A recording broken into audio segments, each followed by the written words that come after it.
We're live on scene here at TVLNN 48, where weapons fire was reported by many residents late last night, a mid-pulse female said into a microphone. She was wearing a free-flowing dress of some kind that held a repeating spiral fractal pattern of many colours and spectra. A nameplate, Forplug, was pinned onto the upper left strap with Press and Galactic Alliance standard above it. Designer, polarised sunglasses of the latest style protected her eyes from the glaring sunlight, and a wide, stylish hat kept most of the sunlight off her face and neck. The camera panned around and showed the damage on the street. A hovercar's door was dented, the material designed to crumple up and absorb impacts to protect the frame and occupants. A bent and warped road sign was embedded in the faux brickwork of a building on the other side of the street, a long and thin gouge in the road showing its trajectory before impact. The reason for the shootout remains unclear. However, local security state that it is related to the increasing levels of syndicate violence, Forplug said off camera, as it showed more of the area, including a blue chemical stain of some kind. Security also states that there are 3 suspects in custody, with 1 critically injured, another unconscious but stable, and questioning a third whom is also injured. The species and names were not released due to confidentiality laws. However, we do have video of the event submitted by a local resident. Viewer discretion is advised. The image on the holoscreen cut out, as it was turned off via remote control. Hal tossed the remote onto his sitting room table, where it landed with a clatter next to the cold mug of a wonderfully sweet tea of Terran origin.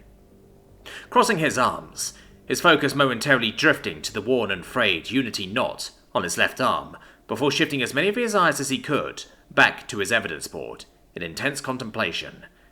He had not been assigned to that particular incident involving Selena Thomas, as it was claimed to be unrelated to syndicate activities.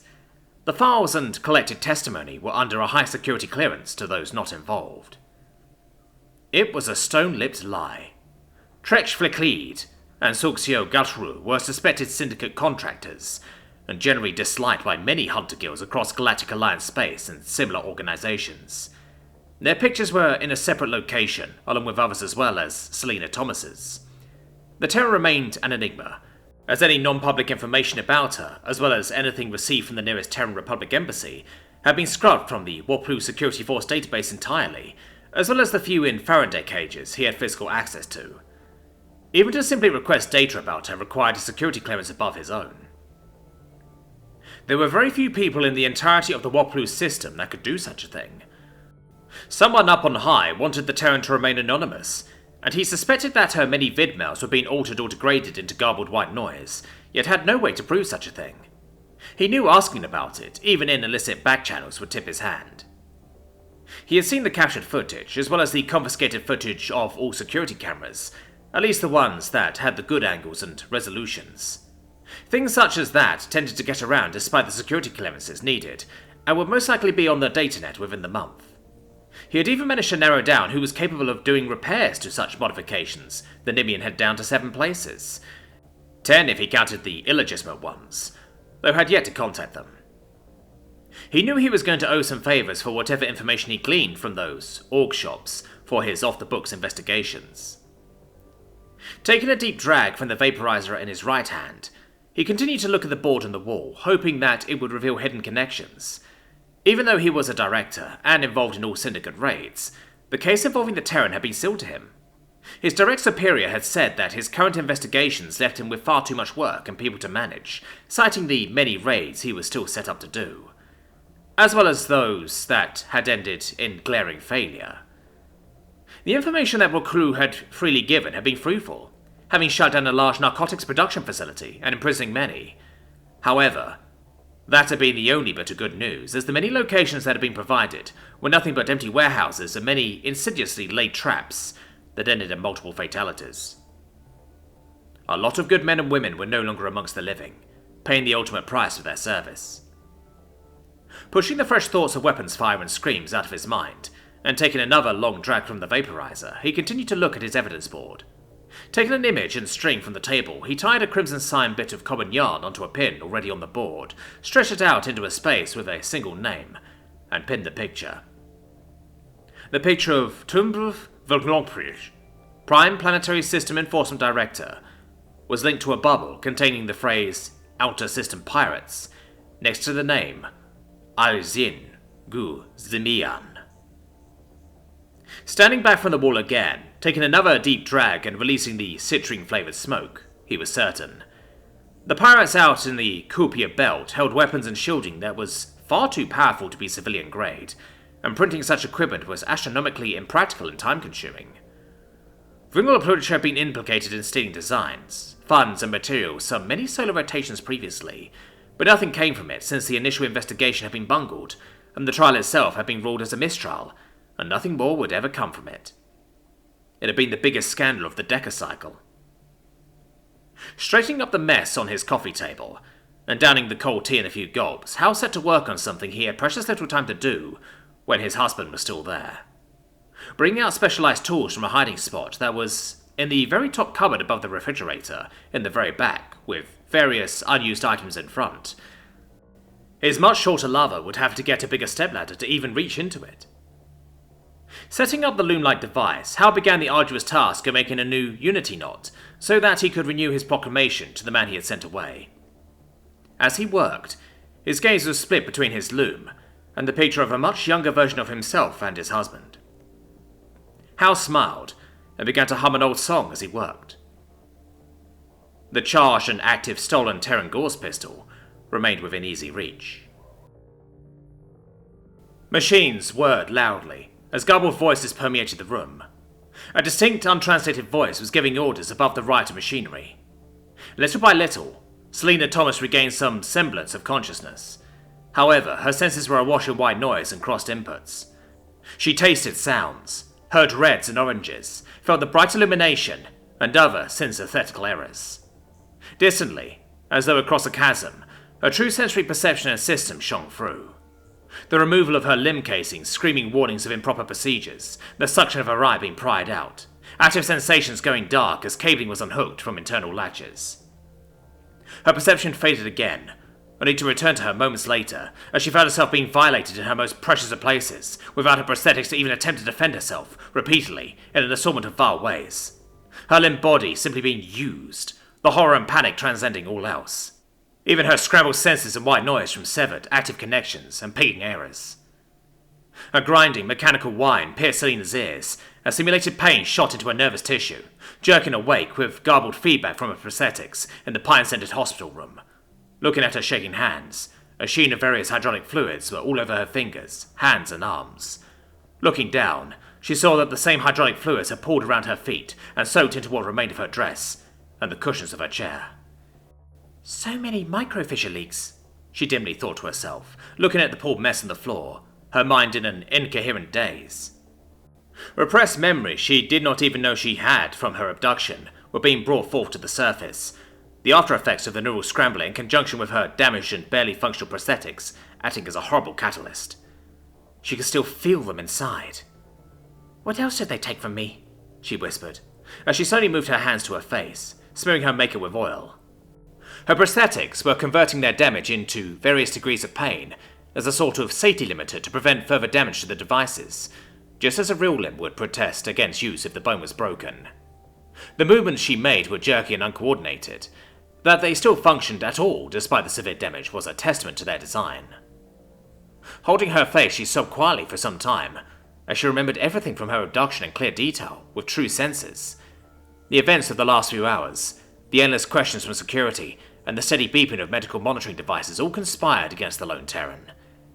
In a fit of righteous frustration, she hit the metal arm of the chair she was sitting in, the screaming, sparking whir of her prosthetics driving her to use even greater force, bypassing any limiters still functioning, and simulated pain from sheer might or tortured will alone.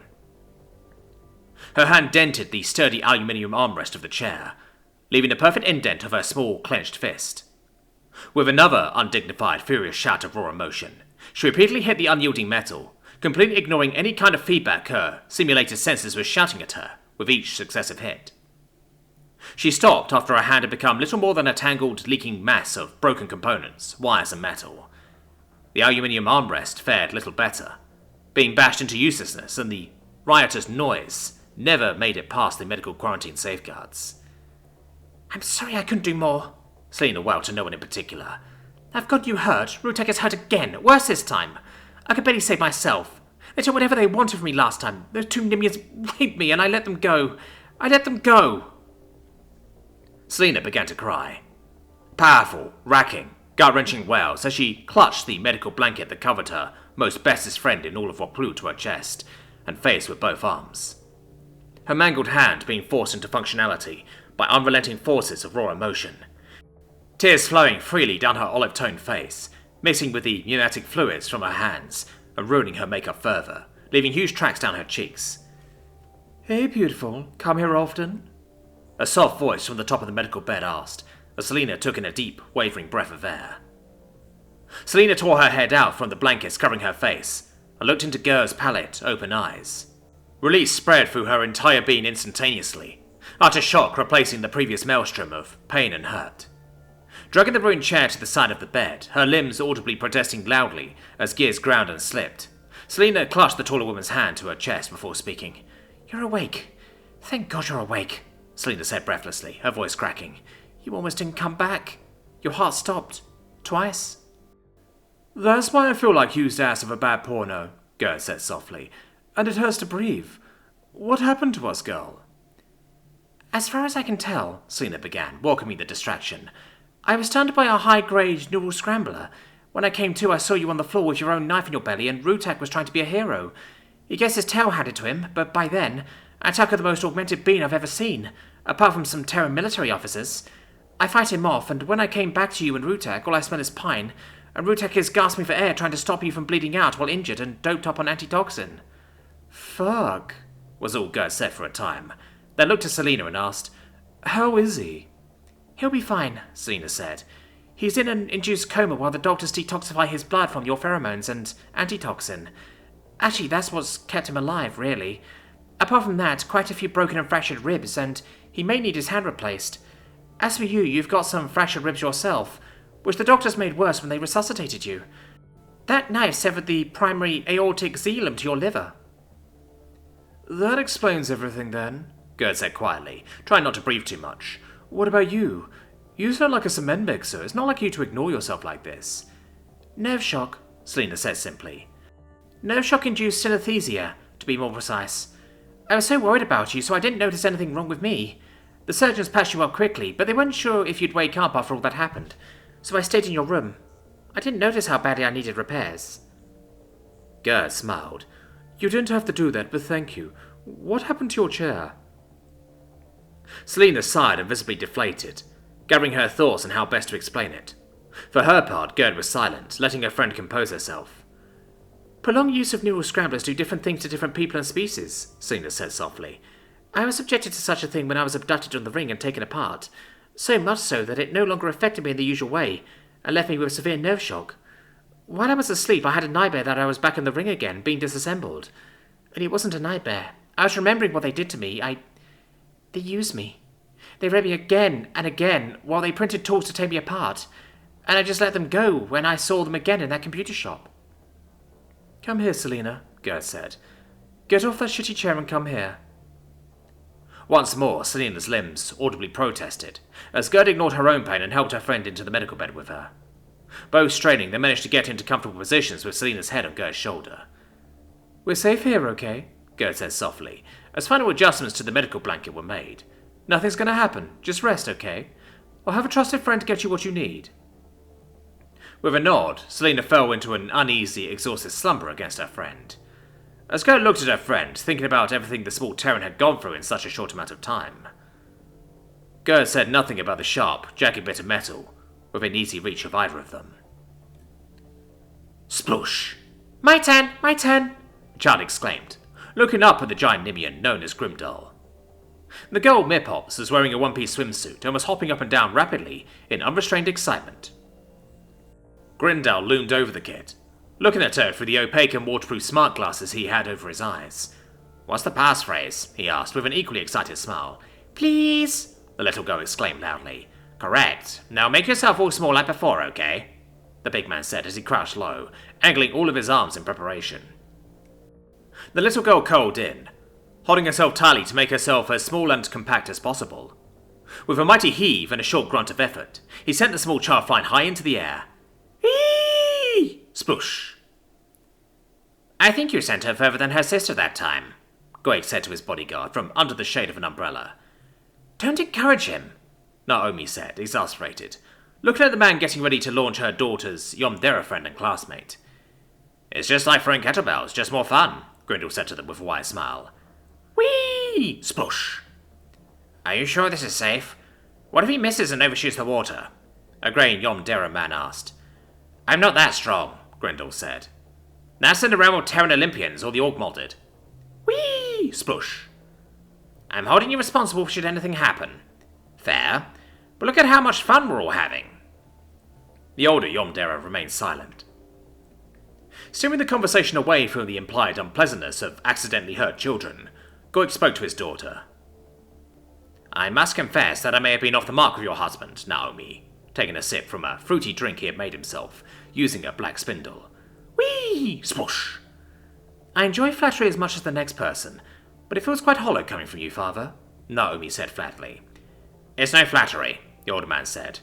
I fully looked into what HFY has been doing, which I should have done far sooner.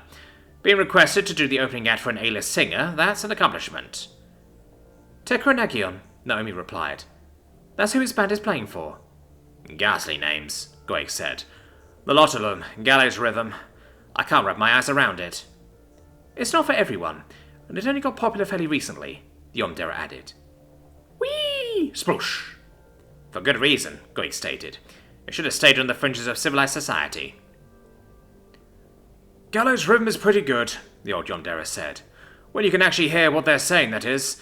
I like all the acoustic songs from Carrion Wings. Her voice is so amazing. Speaking of Carrion Wings, Naomi said with a grand smile. Sayuri asked HFY to be featured in her new album, Queens of Neon. Whee! Splush! That should be amazing. Carrion Wings are being real quiet about that. Just saying that it's going to be big, the Yomdera said. If you'll excuse me, I need to use the fresher. Last night's festivities are catching up to me. I thought he'd never leave, Naomi said. Thank you for inviting Hitif and Riek. My girls love them both. I have so much to make up for, Riek said matter-of-factly. Letting their friend and father stay over is hardly anything at all. Yes, but the memories they're making are priceless. They kept asking about you, you know. Whee! Splush! I didn't know, Riek said. I did set up an Academia Funds account for them, kept up with their grades. Those two are exceptionally bright for their age. 92nd percentile, I've had them tested, Naomi said. That's not what I wanted to talk about, while Gert is gone. I found something strange on that data cube you gave me. Whee! Splush! Please, do tell, Riek said to his daughter, as he told them both with the black spindle lemonade. Xiomara Essentia was frustrated. The nanomaterials researcher had been utterly flummoxed by the complete lack of progress on her current project, set forth by her employer, Viridian Dynamics. The carbon lattice she was working with simply refused to form how her calculations and theoretical models said they would, leaving her with pretty, if useless, crystalline structures. Fuck this, she shouted in frustration, beginning the long and slow process of powering down her laboratory. We'll come back tomorrow, people, she said again, addressing her team of researchers. Bright and early, we'll start again from base. There's got to be something we're missing. Anyways, give what we have to marketing. Maybe they can figure out a way to sell it. They're good at that. Scary good. That was your 812 deviants from projected calculations, the laboratory's AI, Igor, said to her, in a soft and pleasant voice, once she was alone in the lab. Yes, I know, Xiomara said. There's still a problem with torsion under stress when ambient temperature is 50 Kelvin or greater. Yes, but last month that same problem was at 40 Kelvin, Igor said. You are still improving its structural design, even past what is demanded of your team. True, Xiomara said, double-checking that everything was shut off and put away where it was supposed to. And finding that something was not. I swear, Trevor does this on purpose, Xiomara said in frustration, cleaning up her associate's workstation. Write him up again to see me again, Igor, okay? Already done. Why do you keep him on your team if he's so lacking in protocol? It's because he's exceptionally smart and insightful, but this is starting to overshadow that. Frankly, I'm sick of it, and he'll be getting an official write-up tomorrow. About time, Xiomara, Igor said. You've given that man far too much leeway. Yes, I have, she agreed. Oh, you've just received an out-system vidmail from Wuplu, from a one Selena Thomas. Would you like me to play it? Xiomara brightened up immeasurably and nearly ran to her station. Yes, please do. I haven't heard from her in ages. I hope she's all right. Play the vidmail, Igor. Will do, Igor said, as she played the message. Personal communications were typically forbidden from research stations by company policy. However, Igor made exceptions for those she liked, and she screened such messages first anyways. Igor liked Selena Thomas, and listened to the message in real time with her friend.